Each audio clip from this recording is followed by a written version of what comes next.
Oi, tudo bem? Você sabe o que é o endividamento público? Não? Nem eu. Now the world don't move to the beat of just one drum. What might be right for you may not.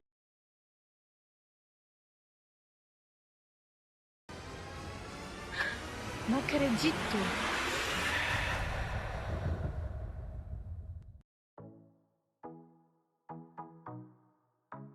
Caso vocês também não saibam, venham comigo que a gente vai te ensinar. Meu nome é Gabriela, sejam bem-vindos.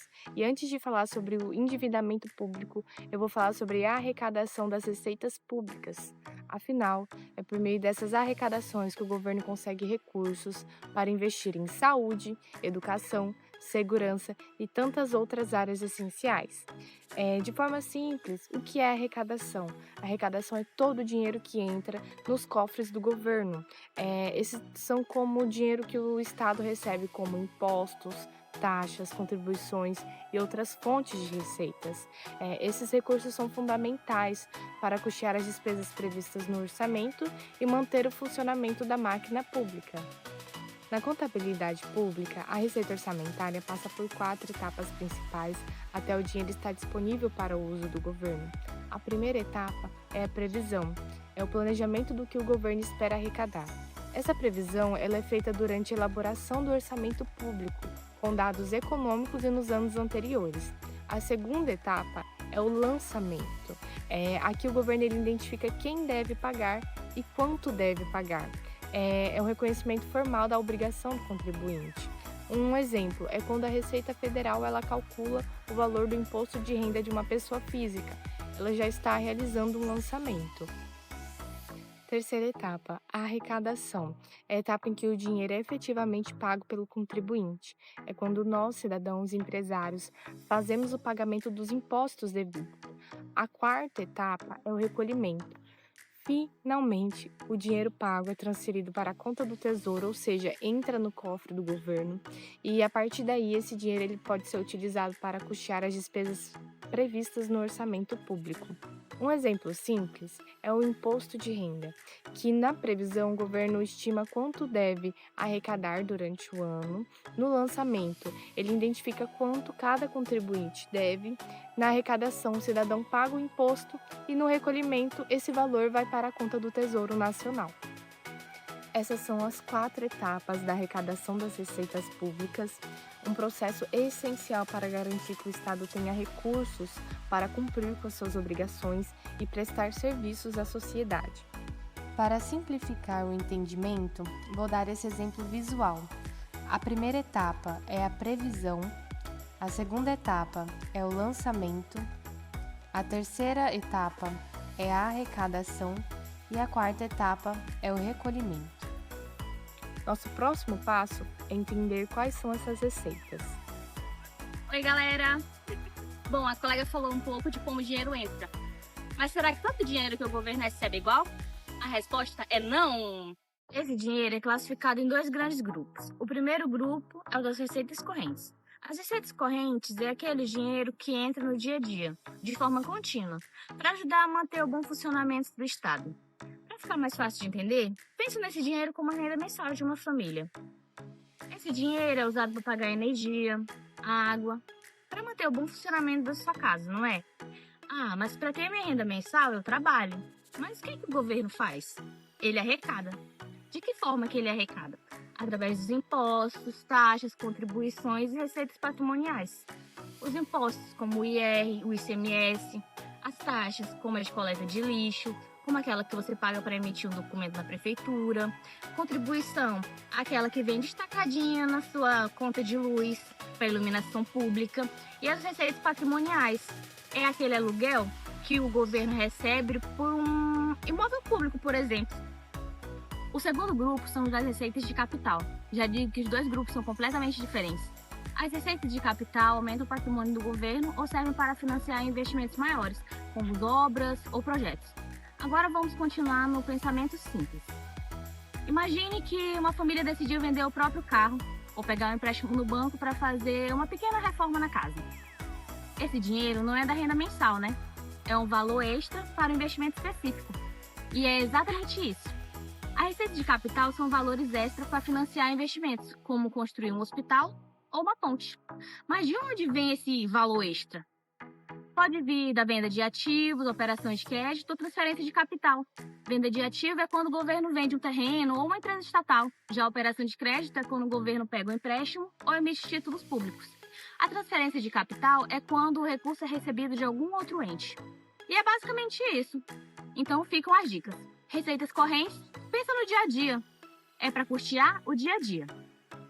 Receita de capital é vender um bem ou pegar um empréstimo para algum investimento. Então, gente, para ficar mais fácil da gente visualizar o conceito das receitas, eu trouxe aqui uma ilustraçãozinha. Temos as receitas correntes, em tons de azul, e as receitas de capital, em tons de verde. Do lado das receitas correntes, temos impostos, taxas, contribuições e receitas patrimoniais que eu já falei para vocês. Eu não falei sobre as receitas de agropecuária, industrial e nem de serviço, mas elas são bem simples também. A agropecuária é a receita obtida através de atividades rurais. Já a industrial é vinda de atividade de transformação, ou seja, produção de bens. E a receita de serviço é a receita gerada por serviços públicos prestados diretamente ao público. Ainda do lado das receitas correntes, temos as transferências correntes. Esse é o dinheiro que o ente federativo recebe do outro, como, por exemplo, o ato da União fazer um repasse aos estados. Agora, indo para o lado das receitas de capital, temos as operações de crédito, venda de bens e transferência de capital, que eu já falei para vocês, né? Eu não falei sobre a amortização de empréstimo, mas a amortização de empréstimo nada mais é do que a devolução de dinheiro que havia sido emprestado a terceiros. Tá bom, mas e quando as despesas superam todas as receitas? É aí que começa o problema. Mas a gente vai explicar e você vai entender. Oi galera, meu nome é Letícia. O meu colega anterior falou sobre as fontes de receita do Estado, mas o que acontece quando os gastos são maiores que a arrecadação? Acontece o que acontece com cada um de nós, dívidas. Vamos dar de exemplo uma família. Bom, uma família tem um orçamento X e durante um mês específico ela acabou gastando mais do que ela deveria. E esse gasto a mais do que ela deveria acabou gerando um saldo negativo. E para compensar esse saldo negativo, a família acaba usando cartão de crédito, cheque especial ou até mesmo recorrendo a empréstimos. E com o Estado não é diferente. Os motivos que levam o Estado a se endividar são vários. Um deles é as operações de crédito, que são os empréstimos. O governo faz dívidas de forma planejada para construir metrô, para construir estágio. Porém, por conta de uma má administração ou de juros muito altos, muitas vezes ele acaba não conseguindo pagar esses empréstimos por conta dessa má administração, desses juros altos. E com isso, ele acaba entrando em modo negativo. Um outro motivo seria a quedas bruscas nas arrecadações. Vamos pensar num estado que depende muito da venda de um determinado produto como o petróleo.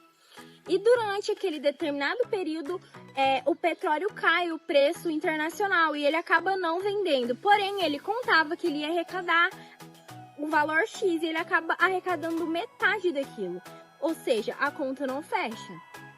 Outro motivo seria as despesas obrigatórias muito altas. Ou seja, as despesas obrigatórias são gastos que o governo é obrigado por lei. Porém, muitas vezes a folha de pagamentos, pensionistas extrapolam o limite que tem. E aí, com isso, ele acaba tendo que pagar muito mais do que deveria. E como ele vai ter que pagar isso, esse dinheiro acaba saindo de outros lugares. E acaba ficando sem fontes para investimentos, sem fontes para outras coisas que deveriam ser prioridades. Outro motivo é a má gestão e a corrupção. Infelizmente, o desperdício do dinheiro e a corrupção é uma coisa muito comum no nosso dia a dia. E também tem a sonegação fiscal, que é as pessoas muitas vezes não pagar os seus impostos. Isso é um fator que causa um rombo enorme na economia pública. E também existem as causas externas, que são, muitas vezes as pessoas processam o governo por determinadas situações e o governo acaba perdendo isso na justiça. Na maioria das vezes, essas causas são milionárias e o governo tem que pagar. E como ele não previu esse gasto, ele acaba tendo que tirar de um lugar para pagar e ele acaba tirando do orçamento. E essa falta, esse buraco que ele acaba deixando no orçamento, causa assim um destroço de uma forma assim inimaginável. Vale a pena a gente destacar que entender como funciona a dívida pública não é só coisa de economista ou política distante. Pelo contrário, este conhecimento pode mudar a forma como enxergamos as decisões do governo, já que é uma lógica parecida com a lógica que usamos dentro do orçamento da nossa casa.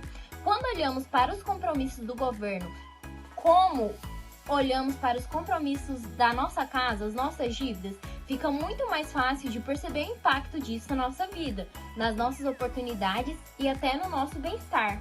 Como uma família, o governo tem dívidas de longo e curto prazo, né? As dívidas de longo prazo seriam como se fosse um financiamento que leva anos para poder pagar.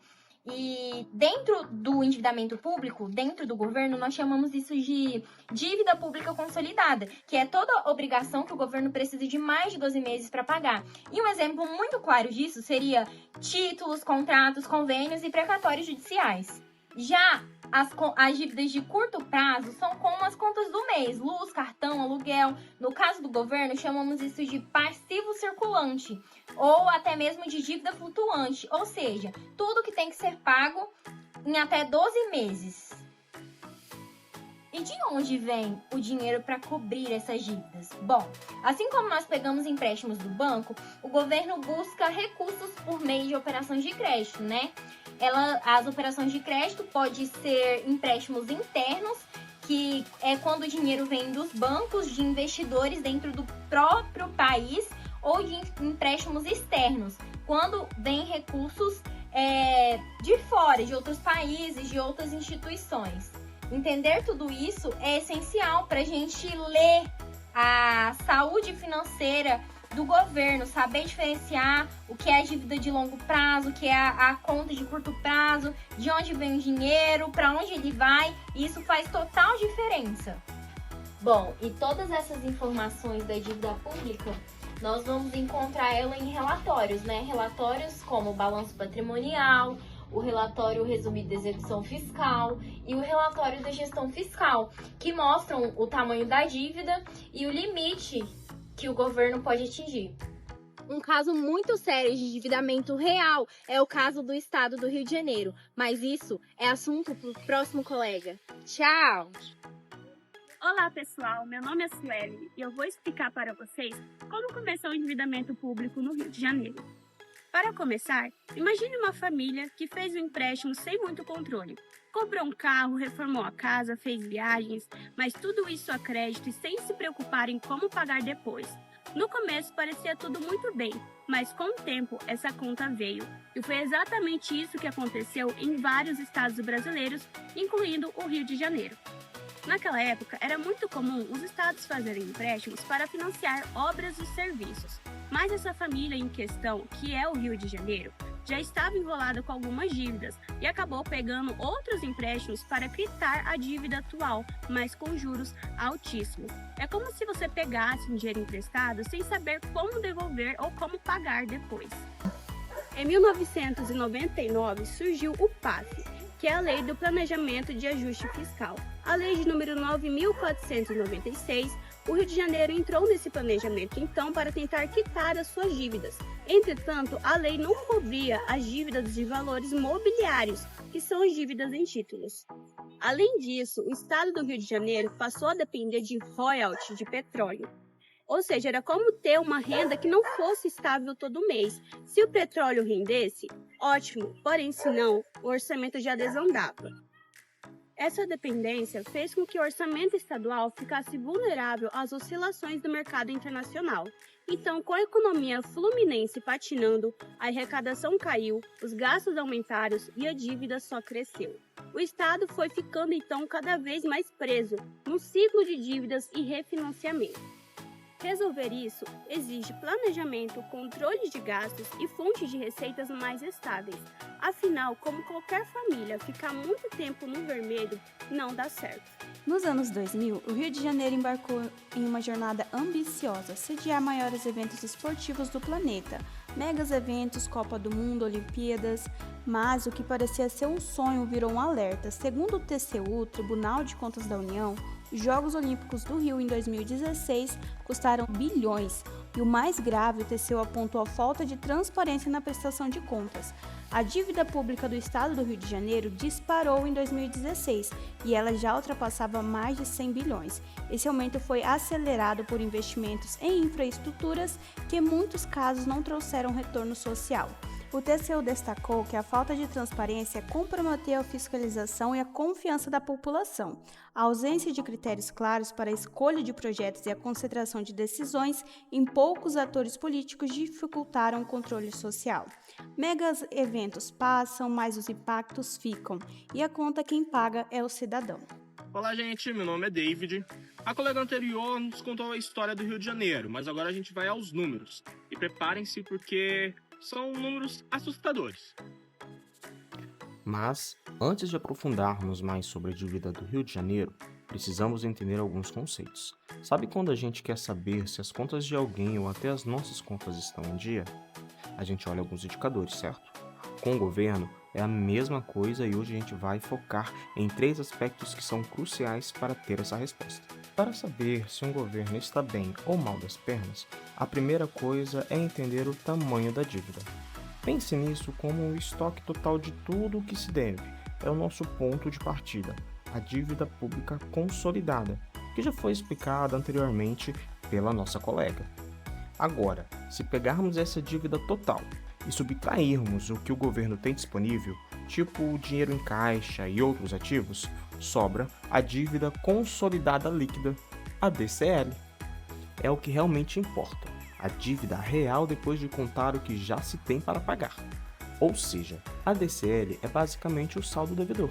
É como se a gente tivesse uma foto da fatura total do cartão de crédito do governo num dia específico. Esse é o estoque da dívida. E agora que a gente já sabe o tamanho da dívida total, o estoque, falta a outra metade da história.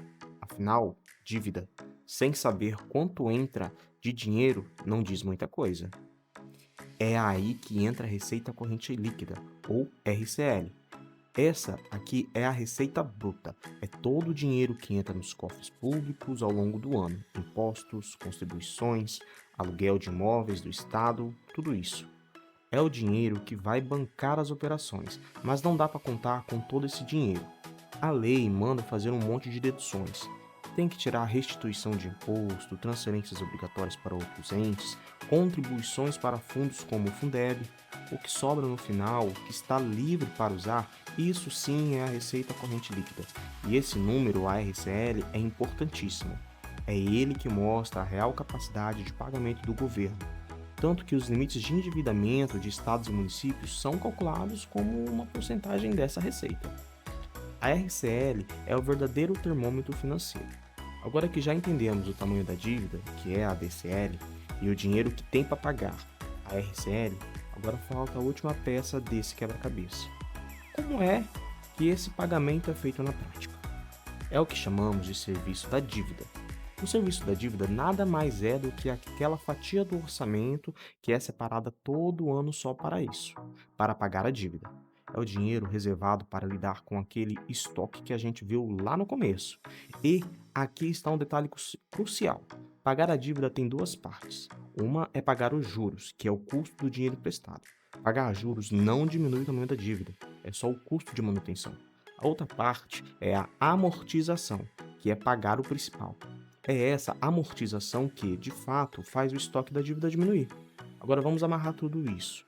Vamos juntar esses 3 conceitos para ter a visão completa do cenário. Se tiver uma coisa para guardar daqui, é esta. DCL é o estoque, o tamanho total da montanha. O serviço da dívida é o fluxo. É a pá que a gente usa todo ano para tentar diminuir essa montanha. Uma coisa é o tamanho do problema. A outra coisa é o esforço que se faz para resolver. E no fim das contas, é tudo uma questão de equilíbrio. A saúde financeira de um governo está boa quando sua capacidade de pagamento, a RCL, é forte o bastante para cobrir os pagamentos anuais. O serviço da dívida é ainda conseguir aos poucos diminuir o estoque total, a DCL. De acordo com os dados que temos, hoje o estado do Rio de Janeiro está devendo aproximadamente entre 190 bilhões a 213 bilhões.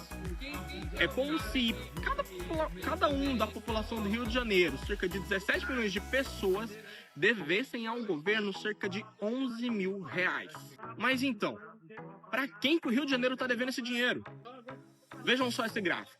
A União, que é o governo federal, ela é a maior credora dessa dívida, cerca de 84%. Isso acontece porque a União refinanciou as dívidas antigas do Rio de Janeiro. E, quando o Rio de Janeiro não conseguia pagar os bancos, sendo a União a sua fiadora, ela ia lá e pagava. Isso é o que chamamos de honras de garantia. Só que desde 2016, a União já pagou cerca de 43,5 bilhões para cobrir as dívidas do Rio de Janeiro. Os bancos federais hoje, por exemplo, a Caixa Econômica, o BNDES, são cerca de 9% do total da dívida. E os bancos estrangeiros, o BID, cerca de 7%. Diante dessa situação insustentável, o Estado do Rio de Janeiro entrou, em 2017, no regime de recuperação fiscal. É uma espécie de recuperação judicial para os estados.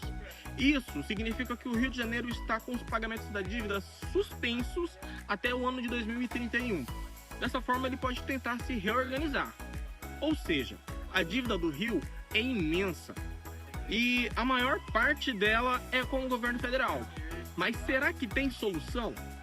A nossa última colega vai nos dar uma esperança para essa situação que está sendo assustadora para o estado do Rio de Janeiro. Oi, gente, eu sou a Giovana e eu vou falar para vocês o que a gente pode fazer para resolver ou amenizar o nosso problema. O caso do Rio de Janeiro é grave, mas não é sem solução ou sem saída.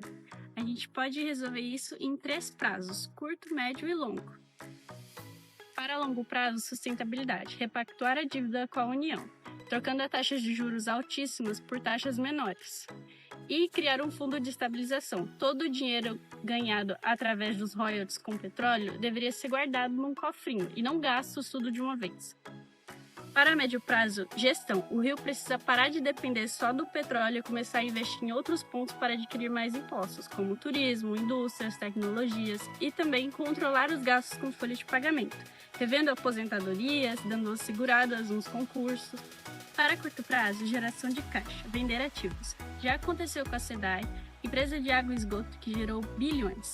Vender empresas estatais que não são estratégicas ajuda a quitar parte da dívida. E também controlar os impostos. Cobrar de quem ainda está devendo ajuda a aumentar a arrecadação e diminuir a possibilidade de gerar mais impostos. Pessoal, o caso do Rio de Janeiro nos ensina uma lição importante. A gestão pública precisa ser transparente, responsável e planejada. É preciso gastar com sabedoria, arrecadar com justiça e sempre pensar no futuro. Nós, como cidadãos, temos o direito e o dever de acompanhar os nossos governantes. As finanças públicas não são um bicho de 7 cabeças. Elas são um reflexo das escolhas que fazemos como sociedade. Enfim, muito obrigado a todos pela atenção.